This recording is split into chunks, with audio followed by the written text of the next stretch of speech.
दोस्तों चीन एक ऐसा देश है जिसके दुश्मन देशों की लिस्ट काफी लंबी है और शायद ये बात खुद चीन भी समझता है। इसीलिए तो चीन के राष्ट्रपति शी जिनपिंग अपने देश की सेना को ग्रेट वॉल ऑफ स्टील में तब्दील करना चाहते हैं। हम जानते हैं कि आपने अभी तक चीन की famous wall great wall of China के बारे में तो सुना होगा। तो चलिए अब आपको बताते हैं चीन के इस नए अनोखे प्लान के बारे में और जानते हैं कि क्या है ये ग्रेट वॉल ऑफ स्टील और क्या भारत को भी इससे खतरा है। तो जानने के लिए इन सभी सवालों के जवाब आज की इस वीडियो को अंत तक जरूर देखें। लेकिन दोस्तों वीडियो शुरू होने से पहले अगर आप चैनल पर नए हैं या फिर आपने हमारे चैनल को अभी तक सब्सक्राइब नहीं किया है तो चैनल को सब्सक्राइब करना और बेल आइकन दबाना न भूलें ताकि हमारी कोई भी वीडियो आपसे मिस न होने पाए। तो दोस्तों चीनी राष्ट्रपति के मुताबिक चीन अपनी सॉवरेनिटी और दुनिया में डेवलपमेंट से जुड़े अपने हितों के लिए अपनी सेना को बेहद मजबूत बनाना चाहता है। चीन की ओर से हाल ही में सऊदी अरब और ईरान से समझौता करने के बाद राष्ट्रपति शी जिनपिंग के इस बयान को काफी अहम बताया गया और इस समझौते को चीन की ओर से किया गया एक बड़ा डिप्लोमेटिक उलटफेर माना जा रहा है। दोस्तों आपको बता दें कि हाल ही में चाइनीज कम्युनिस्ट पार्टी के नेशनल कांग्रेस ने शी के तीसरे कार्यकाल को मंजूरी दी थी और इसके बाद ये पहला मौका था जब जिनपिंग ने कोई सार्वजनिक बयान दिया हो। शी ने चीनी सेना को मजबूत करने के अपने इरादे जताने के साथ साथ लोगों से अपनी सरकार को समर्थन देने की भी अपील की। 69 साल के जिनपिंग ने चीनी संसद में कहा कि मैं तीसरी बार इतने ऊंचे राष्ट्रपति दफ्तर का जिम्मा संभाल रहा हूँ। मेरे लिए लोगों का विश्वास ही सबसे बड़ी प्रेरणा है और यही मुझे आगे बढ़ने के लिए प्रोत्साहित करता है, लेकिन इससे मेरे कंधों पर एक बड़ी जिम्मेदारी भी आ जाती है। जिनपिंग ने संविधान में बताए गए कर्तव्यों को पूरी ईमानदारी से निभाने की कमिटमेंट दी और उन्होंने ये भी कहा कि चीन के लोगों ने उन पर जो भरोसा जताया है वो उसे कभी डगमगाने नहीं देंगे। जिनपिंग ने कहा कि सुरक्षा ही विकास का आधार है, स्टेबिलिटी रहेगी तभी प्रॉस्पेरिटी आएगी। साथ ही उन्होंने चीनी आर्मी के मॉडर्नाइजेशन के काम को आगे बढ़ाने की अपील करते हुए कहा कि हमें ग्रेट वॉल ऑफ स्टील बनानी है। उन्होंने कहा कि ये एक ऐसी ताकतवर सेना होगी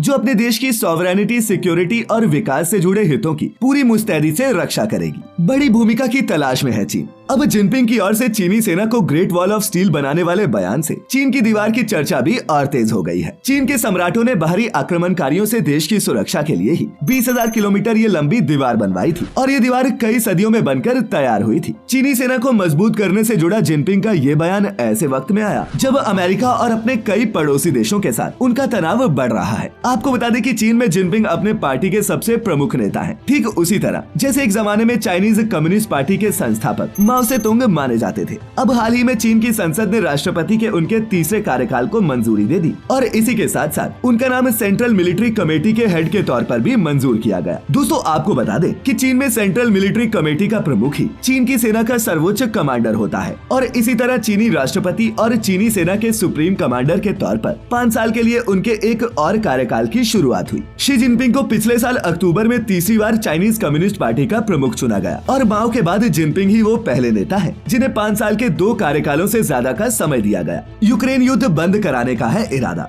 दोस्तों चीन की नेशनल पीपल्स कांग्रेस के पार्लियामेंट सेशन के कंक्लूजन के दौरान जिनपिंग ने अपने भाषण में कहा कि चीन ग्लोबल गवर्नेंस सिस्टम में सुधार और विकास में सक्रिय भूमिका निभाएगा। उन्होंने कहा कि चीन ग्लोबल डेवलपमेंट इनिशिएटिव और ग्लोबल सिक्योरिटी इनिशिएटिव जैसी योजनाओं में भी एक सक्रिय भूमिका निभाएगा और इससे ये जाहिर होता है कि चीन अब दुनिया में अपने लिए एक बड़े डिप्लोमेटिक रोल की तलाश में है। शी जिनपिंग का ये बयान चीन की ओर से सऊदी अरब और ईरान के बीच कराए गए समझौते के बाद आया है और इसे पूरी दुनिया में चीन की एक बड़ी सफलता के तौर पर देखा जा रहा है, क्योंकि इन दोनों ही देशों के बीच 7 साल पहले डिप्लोमेटिक रिलेशंस टूट गए थे। इसी बीच ऐसी अटकलें भी लगाई जा रही हैं कि जिनपिंग आने वाले दिनों में रूस के राष्ट्रपति व्लादिमीर पुतिन से मिलने जाएंगे। माना जा रहा है कि वो रूस यूक्रेन युद्ध को खत्म कराने के लिए पुतिन से बात करेंगे और वो रूस यूक्रेन समझौते की शर्तों पर भी बातचीत कर सकते हैं। चीन ने सऊदी अरब और ईरान के बीच जो समझौता कराया है उसके तहत ये दोनों ही देश एक दूसरे के साथ डिप्लोमेटिक रिलेशंस कायम करने पर राजी हो गए हैं और दोनों ने ही कहा है कि वो 2 महीने के अंदर ही एक दूसरे के यहाँ अपने दूतावास यानी कि एम्बेसीज भी खोल देंगे। बीजिंग में 6 से 10 मार्च के बीच दोनों पक्षों की बातचीत के बाद इस समझौते का ऐलान किया गया और इसे दुनिया में अपना प्रभाव बढ़ाने और अमेरिकी असर को कम करने की कोशिश में लगे चीन की एक बड़ी सफलता के तौर पर देखा जा रहा है, वो भी खासकर मिडिल ईस्ट के देशों में जहाँ पर चीन का कुछ खास प्रभाव नहीं है। कुछ दिन पहले ही शी जिनपिंग ने अनएक्सपेक्टेडली अमेरिका पर आरोप लगाया था कि वो पश्चिमी देशों के साथ मिलकर चीन को रोकने और दबाने की कोशिश कर रहा है और इन देशों ने चीन के लिए कई अनप्रेसिडेंटेड चैलेंजेस पैदा किए हैं।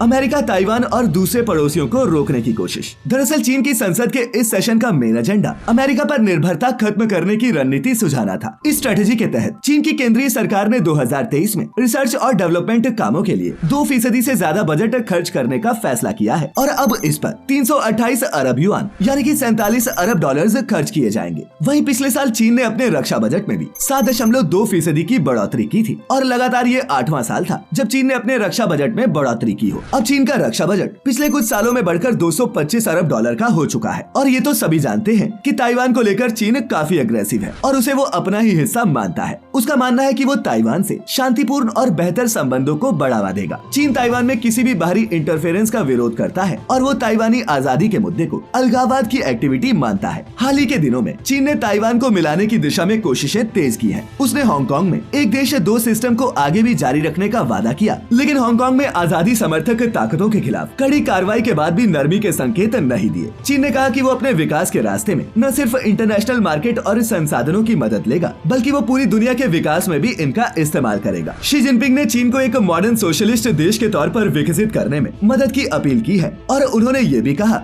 कि चीनी सरकार राष्ट्रीय पुनर्जागरण के काम को भी आगे बढ़ाएगी। उन्होंने कहा कि अब से लेकर 21वीं सदी के मध्य तक पूरी चाइनीज कम्युनिस्ट पार्टी और चीन के लोग इसे एक ग्रेट मॉडर्न सोशलिस्ट देश बना देंगे। तो दोस्तों ये सब जानने के बाद आप भी समझ गए होंगे कि चीन ने ये कदम अपनी सुरक्षा की वजह से उठाए हैं, क्योंकि पूरी दुनिया में ही ये खबर फैल चुकी है कि 2025 तक अमेरिका और चीन ये दोनों ही देश आमने सामने आ सकते हैं और जंग जैसे हालात बन सकते हैं। तो चलिए अब ये भी जान लेते हैं कि अगर ये जंग होती है तो कौन किस पर भारी पड़ेगा और किसके पास है कितने हथियार। तो दोस्तों द सन यूके के मुताबिक अमेरिका के पास इस वक्त 13 लाख सैनिक हैं, तो वहीं चीन के पास 20 लाख सैनिक मौजूद हैं। बात करें वायुसेना की तो यहाँ अमेरिका का पलड़ा भारी है। अमेरिका के पास 13,300 फाइटर जेट्स हैं, जिसकी तुलना में चीन कहीं पीछे है और चीन के पास सिर्फ 3,200 फाइटर जेट्स हैं। बात करें टैंक्स की तो जहां अमेरिका के पास 5,500 युद्धक टैंक्स हैं, वहीं चीन के पास भी 5,000 के आसपास टैंक्स हैं। लेकिन जब बात आती है समुद्री ताकत की तो यहाँ चीन अमेरिका से कहीं आगे नजर आता है। जहां अमेरिका के पास 428 युद्धपोत हैं, वहीं चीन के पास वर्तमान में 730 से ज्यादा युद्धपोत हैं। और बात करें अगर परमाणु हथियारों की तो अमेरिका इस मामले में चीन से कहीं आगे है। अमेरिका के पास फिलहाल 5,428 परमाणु हथियार है और वहीं चीन के पास है सिर्फ 350। और अब आखिर में बात करें चीन और अमेरिका के सैन्य ताकत पर खर्च की तो अमेरिका जहां अपनी सैन्य ताकत पर सालाना 858 बिलियन डॉलर्स खर्च करता है, वहीं चीन का सैन्य बजट लगभग 261 बिलियन डॉलर्स का है। और इस हिसाब से चीन की तुलना में अमेरिका अपनी सैन्य ताकत पर 4 गुना ज्यादा पैसा खर्च करता है। हालांकि अमेरिका भी इन दिनों अपने रक्षा बजट से अलग रूस यूक्रेन युद्ध में यूक्रेन को भी हथियार के साथ साथ दूसरी मदद कर रहा है। वहीं ताइवान के लिए भी उसने अलग से मदद का प्रावधान किया है। तो दोस्तों आज की इस वीडियो में हमने समझा कि क्यों बना रहा है चीन the great wall of steel और कैसे बढ़ रहा है पूरी दुनिया में चीन का वर्चस्व।